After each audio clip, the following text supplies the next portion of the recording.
Math care চ্যানেলের পক্ষ থেকে সকলকে সুস্বাগতম। আশা করি তোমরা সকলেই ভালো আছো। আজকে আরেকটি নতুন ভিডিও নিয়ে এসেছি। ক্লাস 9-এর সম্পাদ্য অঙ্কন কোষে দেখি 13 ত্রিভুজের সমান ক্ষেত্রফল বিশিষ্ট সামান্তরিক অঙ্কন। এই অধ্যায়ের আজকে 6-এর দাগ এবং 7-এর দাগের যে দুটি অঙ্কন আছে, এই দুটি সুন্দর এবং সহজ সরল পদ্ধতিতে অঙ্কন করে দেখাবো। তাই তোমাদের কাছে অনুরোধ, ভিডিওটি প্রথম থেকে শেষ পর্যন্ত মনোযোগ সহকারে দেখে ছবিগুলি বোঝার চেষ্টা করবে। আর যদি চ্যানেলটিতে নতুন হয়ে থাকো অবশ্যই সাবস্ক্রাইব করে পাশে থাকবে এবং বেল আইকনটি দাবিয়ে নোটিফিকেশান অল করে রাখবে, যাতে করে পরের কোনো ভিডিও আপলোড করলে সবার আগে সবার প্রথম তোমার কাছে নোটিফিকেশান চলে যায়। আর যারা আগের থেকেই চ্যানেলটিকে সাবস্ক্রাইব করে রেখেছো তাদেরকে অসংখ্য অসংখ্য ধন্যবাদ। তো চলো শুরু করা যাক আজকের ভিডিও।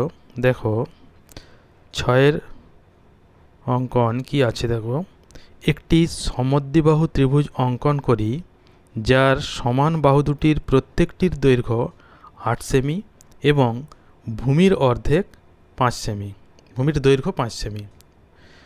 তাহলে সমদ্বিবাহু ত্রিভুজটি অঙ্কন করতে হবে যার তিনটি বাহুর দৈর্ঘ্য 8 সেমি 8 সেমি এবং 5 সেমি, অর্থাৎ ভূমি 5 সেমি এবং সমান বাহু দুটি 8 সেমি করে।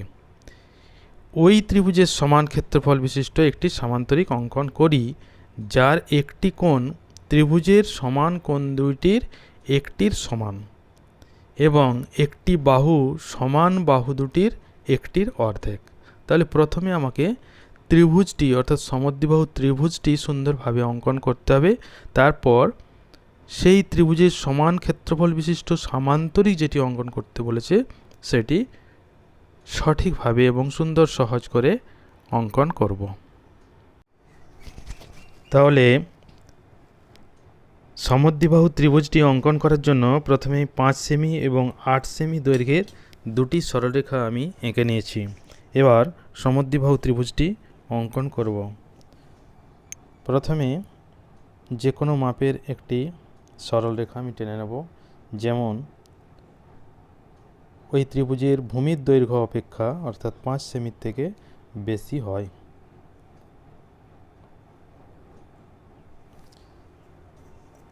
এরপর ভূমি যেহেতু 5 সেমি, তাহলে ভূমির দৈর্ঘ্যের সমান করে সবার প্রথম আমি বৃত্তচাপ অঙ্কন করব।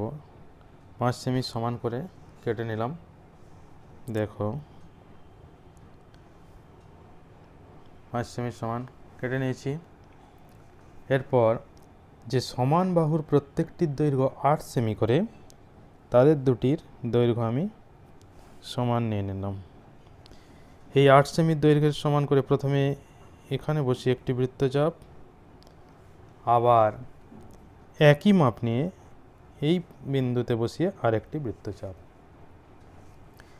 এই বৃত্তচাপ দুটি যেখানে ছেদ করেছে সেই ছেদ বিন্দুর সাথে এই বিন্দুটি যোগ করলেই ত্রিভুজটি পেয়ে যাব। আমরা এটা আগেই শিখে গেছি ত্রিভুজ আঁকা, তবুও সুন্দর করে ত্রিভুজটি দেখিয়ে দিলাম। ঠিক আছে, যোগ করে দিলে সমদ্বিবাহু ত্রিভুজটি সুন্দরভাবে হয়ে গেল। এই যে সমদ্বিবাহু ত্রিভুজটি অঙ্কন হয়েছে, এই ত্রিভুজের নাম আমি দিয়ে দিলাম এ বি সি। তাহলে এবিসি ত্রিভুজের এবি এসি সমান বাহু এবং বিসি ভূমি। এবি এবং এসি বাহুর দৈর্ঘ্য 8 সেমি করে এবং বিসির দৈর্ঘ্য 5 সেমি। এইবার এখানে বলা আছে এই ত্রিভুজের সমান ক্ষেত্রফল বিশিষ্ট একটি সামান্তরিক অঙ্কন করতে হবে যার একটি কোণ ত্রিভুজের সমান কোণ দুটির একটি সমান। তাহলে এই ত্রিভুজের যেহেতু এবি এবং এসি বাহু সমান, তাহলে এবিসি কোণ এবং এসি বি কোণ সমান হবে। আমরা জানি সমদ্বিবাহু ত্রিভুজের দুটি বাহুর দৈর্ঘ্য সমান হলে দুটি কোণ সমান হয়। এবিসি কোণ এবং এসি বি কোণ সমান কোণ, এই কোণের সমান হবে সামান্তরিকটির একটি কোণ। তাহলে সামান্তরিকের যে কোণ দেওয়া থাকে তার একটি কোণ আমরা এটি পেয়ে গেলাম। আরও কি দেওয়া আছে, একটি বাহু, সামান্তরিকের একটি বাহু এই ত্রিভুজের সমান বাহু দুটির একটির অর্ধেক। তাহলে এবি কিংবা এসি বাহুর অর্ধেক কিন্তু সামান্তরিকের একটি বাহু হবে। তাহলে প্রথমে এবার এবি কিংবা এসি বাহুর সমদ্বিখণ্ডক আমাকে আঁকতে হবে, তাহলে আমি সামান্তরিকটি তারপর আঁকতে পারব। এবি বাহুকে সমদ্বিখণ্ডক করার জন্য অর্ধেকের বেশি কিংবা এবির সমান দৈর্ঘ্য নিয়ে বৃত্তচাপ অঙ্কন করতে হবে। আমি অর্ধেকের বেশি নিয়েছি, তাহলে প্রথমে এইদিকে একটি বৃত্তচাপ কাটলাম, তারপর এদিকে আরেকটি বৃত্তচাপ। বি বিন্দুতে বসিয়ে একই মাপ নিয়ে এইদিকে একটি বৃত্তচাপ এবং এখানে আরেকটি বৃত্তচাপ। এই দুটি ছেদবিন্দু যোগ করে দিলে এবি বাহুর সমদ্বিখণ্ডক পেয়ে যাব। তাহলে আমরা এবি বাহুর সমদ্বিখণ্ডক অর্থাৎ সামান্তরিকটির একটি বাহুর দৈর্ঘ্য আমরা পেয়ে গেলাম। এটি যদি আমি নাম দিয়ে দিই ডি, তাহলে ডি বি, এই ডিবি হচ্ছে সামান্তরিকের একটি বাহু। এবার একটি কোণ বলা ছিল এবিসি ত্রিভুজের সমান কোণ দুটির একটির সমান, তাহলে এই বি কোণের সমান সামান্তরিকের একটি কোণ হবে। তাহলে ডি বিন্দুতে এই এ বি সি কোণের সমান করে একটি কোণ অঙ্কন করব। তাহলে প্রথমেই যে কোনো মাপের বৃত্তচাপ নিয়ে নিতে হবে। যে কোনো মাপের বৃত্তচাপ নিলাম, সেই বৃত্তচাপটি এইখানে বসিয়ে অঙ্কন করতে হবে আমাকে। তারপর এই কোণের সমান করে, অর্থাৎ এখান থেকে এইখান পর্যন্ত যে বৃত্তচাপ, এই কোণের সমান করে এইখানে কোণ অঙ্কন করতে হবে। ঠিক আছে,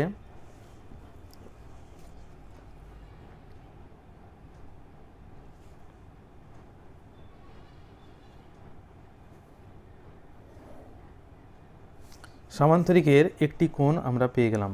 এবার এই এ বি সরলরেখার সমান্তরাল সরলরেখা সি বিন্দু দিয়ে অঙ্কন করতে হবে। তাহলে এ বি সরলরেখার সমান্তরাল সরলরেখা সি বিন্দু দিয়ে অঙ্কন করার পদ্ধতি আমরা আগে জেনে গেছি। প্রথমে যদি আমি সি বিন্দুতে কম্পাস বসাই, তাহলে সি বিন্দুতে কম্পাস বসালে মাপটি নিতে হবে আমাকে সি বিন্দুর বিপরীতে যে দুটি বিন্দু আছে, অর্থাৎ এ এবং বি, এই এ বি এর মাপটি আমাকে নিতে হবে। এ বি এর মাপ নিয়ে নিলাম।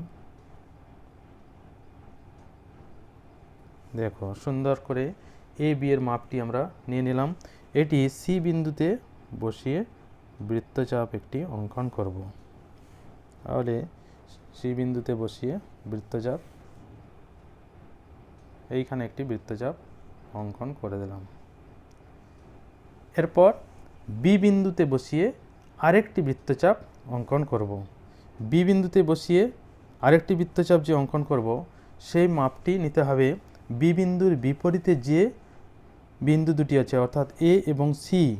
যেহেতু এ বি এবং এসি বাহু সমান, কারণ এ বি সি সমদ্বিবাহু ত্রিভুজ, তাহলে এ বির মাপ এবং এসির মাপ একই।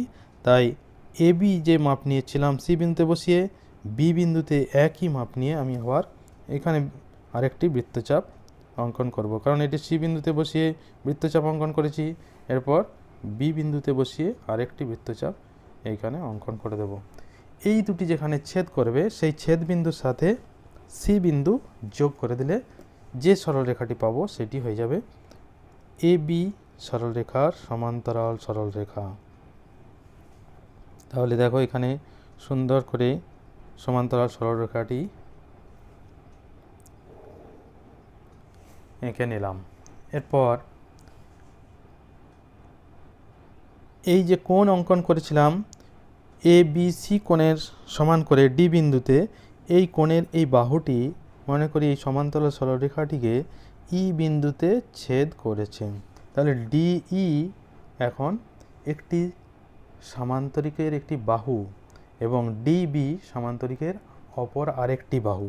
তাহলে এখন ডিবির সমান নিয়ে ই বিন্দু থেকে আমি এখানে কেটে নেব, তাহলে আরেকটি বাহু পেয়ে যাব। তাহলে ডিবির মাপটি নিয়ে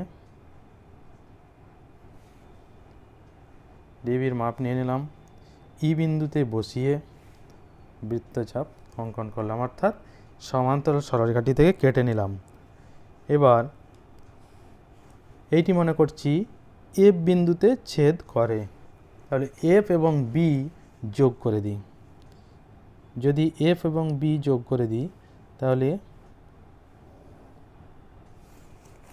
এই যে একটি চতুর্ভুজ পেলাম ডি ই এফ বি, এইটি হচ্ছে সমান্তরিক, যার ক্ষেত্রফল এবিসি ত্রিভুজের ক্ষেত্রফলের সমান এবং যার একটি কোণ এবিসি ত্রিভুজের সমান কোণের অর্থাৎ এবিসি কোণের সমান, এবং একটি বাহু সমান বাহুর ত্রিভুজটির যে সমান বাহু ছিল এবি এবং এসি, সেই এবি বাহুর অর্ধেক।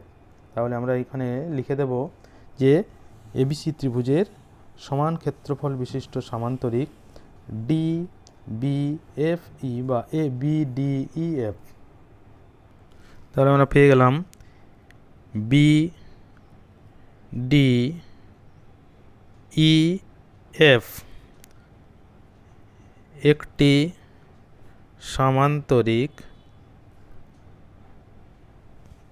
যার ক্ষেত্রফল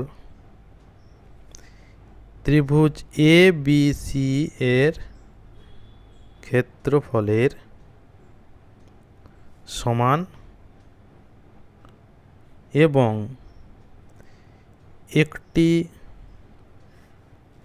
কোণ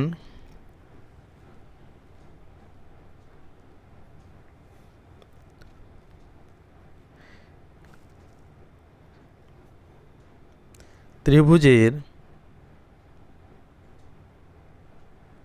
সমান কোণ দুটির একটির সমান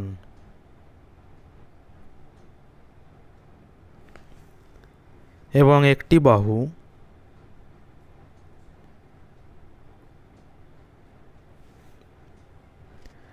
সমান বাহু দুটির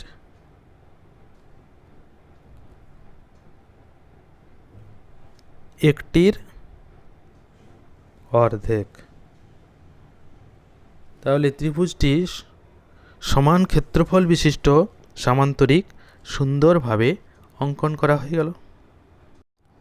এরপর সাতের দাগেরটি দেখো, একটি সমদ্বিবাহু ত্রিভুজ অঙ্কন করি যার প্রত্যেকটি সমান বাহুর দৈর্ঘ্য 8 সেমি এবং সমান বাহু দুটির অন্তর্ভুক্ত কোণ 30 ডিগ্রি।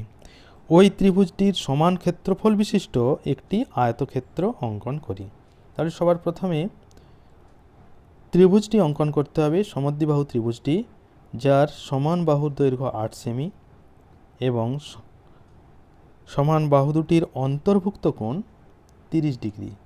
তাহলে প্রথমে 8 সেমি দৈর্ঘ্যের একটি সরলরেখা এবং 30 ডিগ্রি কোণটি আমি অঙ্কন করে নিই।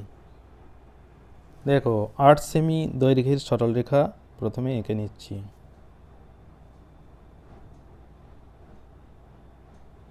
এটির দৈর্ঘ্য 8 সেমি। এরপর 30 ডিগ্রি কোণটি আমরা এইখানে অঙ্কন করে নেব। চাঁদার সাহায্যে 30 ডিগ্রি কোণটি অঙ্কন করব। চাঁদার বিন্দু এবং সরলরেখা একসাথে বসিয়ে দেব, এটা আমরা জানি। 30 ডিগ্রি কোণ এইখানে 30 ডিগ্রি সোজা বিন্দু নিয়ে নিলাম। এবার স্কেল দিয়ে এটি যোগ করে দেব।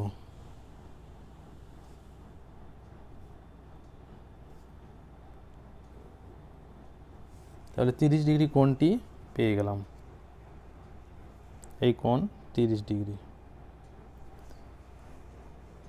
এবার ত্রিভুজটি প্রথমে অঙ্কন করতে হবে। তাহলে ত্রিভুজটি অঙ্কন করার জন্য প্রথমে যে কোনো মাপের একটি সরলরেখা নিলাম, যার দৈর্ঘ্য অবশ্যই 8 সেমির থেকে বেশি হবে, নিয়ে নিলাম। এবার 8 সেমি দৈর্ঘ্যের সমান দৈর্ঘ্য নিয়ে একটি বৃত্তচাপ প্রথমে অঙ্কন করব, অর্থাৎ কেটে নেব এখান থেকে।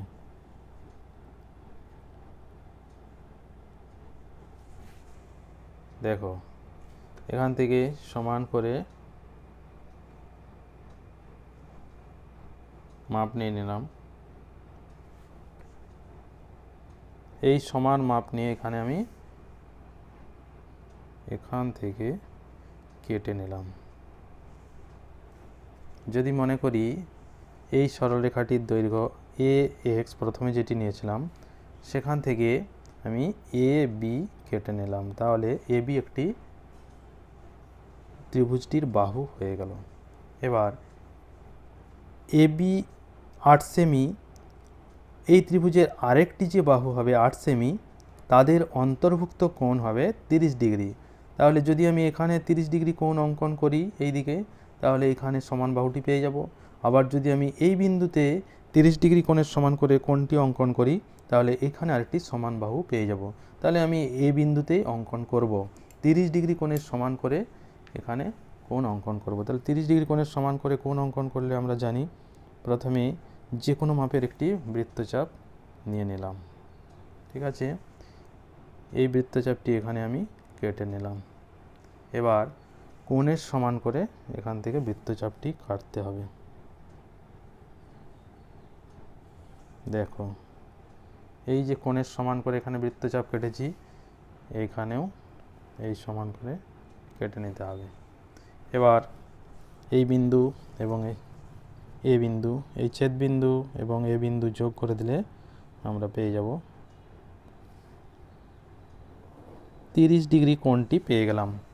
এবার এ বির দৈর্ঘ্য 8 সেমি ছিল, এই কোণটি 30 ডিগ্রি, তাহলে এখান থেকে যদি আমি 8 সেমি সমান করে কেটে নিই তাহলে এই বাহুটি 8 সেমি হয়ে যাবে, এই বাহুটি 8 সেমি, তাদের অন্তর্ভুক্ত কোণ 30 ডিগ্রি। খুব সুন্দরভাবে বুঝে নাও। তাহলে এ বি যেহেতু 8 সেমি, আমি এ বি সমান করে, কিংবা এখানে যে বাহুটি এঁকেছি ওটিও 8 সেমি, সেই বাহুর সমান করে আমি আবার কেটে নিলাম 8 সেমির সমান করে। তাহলে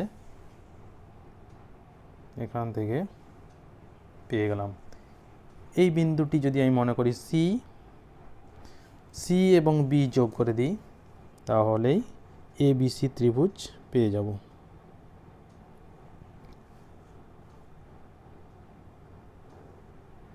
এই যে এবিসি ত্রিভুজ পেয়ে গেলাম, এটি একটি সমদ্বিবাহু ত্রিভুজ যার সমান বাহু দুটির প্রত্যেকটির দৈর্ঘ্য 8 সেমি করে এবং সমান বাহু দুটির অন্তর্ভুক্ত কোণ 30 ডিগ্রি। এইবার এই ত্রিভুজের সমান ক্ষেত্রফল বিশিষ্ট আয়তক্ষেত্র অঙ্কন করতে হবে।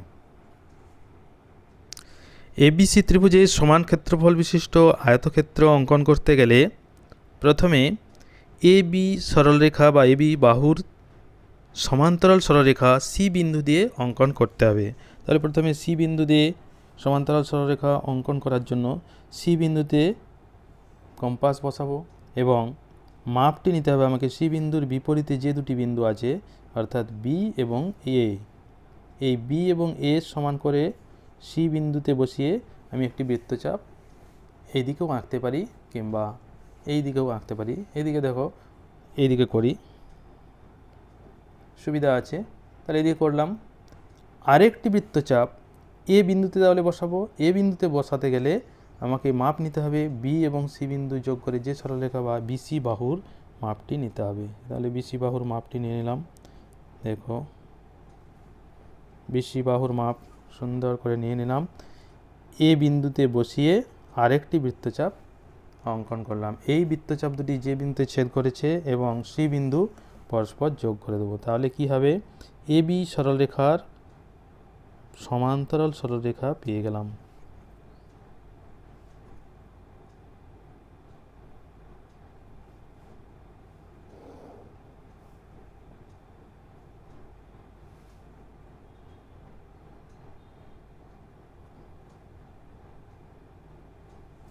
এ বি সরলরেখার সমান্তরাল সরলরেখা এখন আমরা পেয়ে গেছি। এবার এ বি বাহুকে সমদ্বিখণ্ডিত করব। এ বি বাহুকে সমদ্বিখণ্ডিত করতে গেলে আমরা জানি অর্ধেকের বেশি কিংবা সমান ব্যাসার্ধ নিয়ে বৃত্তচাপ অঙ্কন করতে হবে। আমি এখানে অর্ধেকের বেশি ব্যাসার্ধ নিয়েছি এদিকে একটি বৃত্তচাপ এবং এদিকে আরেকটি বৃত্তচাপ। একইভাবে বি বিন্দুতে বসিয়ে ওই একই মাপ নিয়ে এখানে একটি বৃত্তচাপ এবং এখানে আরেকটি বৃত্তচাপ অঙ্কন করলাম। এই দুটি বৃত্তচাপের ছেদ বিন্দু যোগ করে দিলে আমরা সমদ্বিখণ্ডকটি পেয়ে যাব। এটি অবশ্যই লম্ব সমদ্বিখণ্ডক।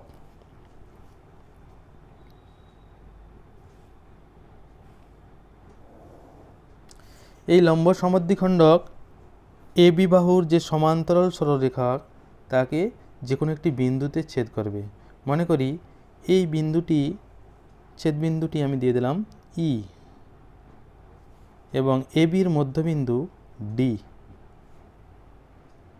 তাহলে এই ডিই ওই আয়তক্ষেত্রটির একটি বাহু পেয়ে গেলাম, কারণ এটি লম্ব সমদ্বিখণ্ডক, অর্থাৎ এখানে 90 ডিগ্রি কোণ। এবার তাহলে আয়তক্ষেত্রটির একটি বাহু পেলাম ডিবি এবং আরেকটি বাহু পেলাম ডিই। তাহলে এই ডিবি বাহুর সমান করে ই বিন্দুতে বসিয়ে আরেকটি বাহু আমি এঁকে নিই। তাহলে ডি বিন্দুতে বসিয়ে ডিবির মাপ নিলাম, সেই মাপে ই বিন্দু থেকে কেটে নিলাম। এখন মনে করি এফ বিন্দুতে ওইটি ছেদ করেছে, তাহলে এফ এবং বি যোগ করে দিলাম।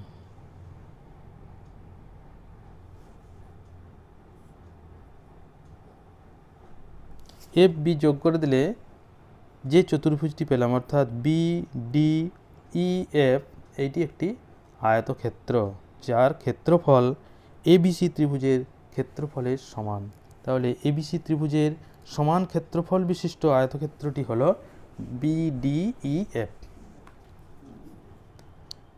ত্রিভুজ এ বি সি সমদ্বিবাহু ত্রিভুজের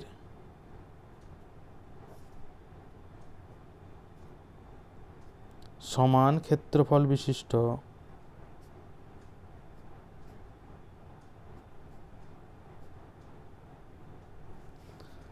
আয়তক্ষেত্রটি হল